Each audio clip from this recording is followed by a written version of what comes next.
নমস্কাৰ পৰম শ্ৰদ্ধাৰ লতাইপানী ৰাইজসকল আমাৰ আগৰী ছ'চাইটিৰ সাৰ্বজনীন পূজা মণ্ডপৰ লগতে আগৰী ছ'চাইটিয়ে যি উপহাৰ কুপন খেলখন আয়োজন কৰিছিলে 24 ছেপ্টেম্বৰ তাৰ পৰিৱৰ্তে আমি 4 অক্টোবৰত সেই খেলখন কৰিবলৈ আগবাঢ়িছোঁ। কমিটিৰ ফালৰ পৰা এখন গঢ়ি আমি লিপিবদ্ধ কৰিছোঁ। এইখন আমি ইয়াত গঢ়িখন আপোনালোকক আমি শুনাই দিছোঁ। ইয়াৰ দ্বাৰা কুপন ক্ৰেতা সদস্যা ও বিক্ৰেতা ডিলাৰসকলক অতি নিবেদন এই যে অগ্ৰণী ছ'চাইটিৰ দ্বাৰা 24/9/2025 তাৰিখে অনুষ্ঠিত হ'বলগীয়া LB ৰোডৰ তেজপুৰ সাৰ্বজনীন দুৰ্গা মন্দিৰ নিৰ্মাণৰ সাহায্যতে পূজা উপহাৰ কুপন খেলখন বৰ্তমান আমাৰ সকলোৱে হিয়াৰ আমঠু জুবিন গাৰ্গ দেৱৰ দেহাৱসান আৰু অসম চৰকাৰৰ দ্বাৰা 4 দিনৰ যি ৰাষ্ট্ৰীয় শোক সিদ্ধান্ত তাৰ প্ৰতি সন্মান জনাই অহা ইংৰাজী 4/10/2025 তাৰিখে খেলখন অনুষ্ঠিত কৰাৰ সিদ্ধান্ত গ্ৰহণ কৰা হয়।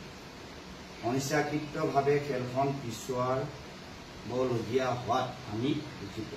গতিকে অহা ইংৰাজী 4/10/2025 তাৰিখে হ'বলগীয়া উপহাৰ কুপন খেলখন আমি সকলোৱে উপস্থিতি কামনা কৰিলোঁ। গতিকে কমিটিৰ ফালৰ পৰা এইখন গঢ়ি আপোনালোকলৈ আগবঢ়াইছে। যিহেতু আমাৰ প্ৰধান শিল্পী প্ৰয়াত জুবিন গাৰ্গ ডাঙৰীয়াৰ প্ৰয়াত হোৱাত আমি গোটেই অসমবাসীৰ লগতে আমিও তেখেতৰ ঠিক বিদায়ৰ বাবে আমি শ্ৰদ্ধাঞ্জলি ইতিমধ্যে আমি জ্ঞাপন কৰিছোঁ।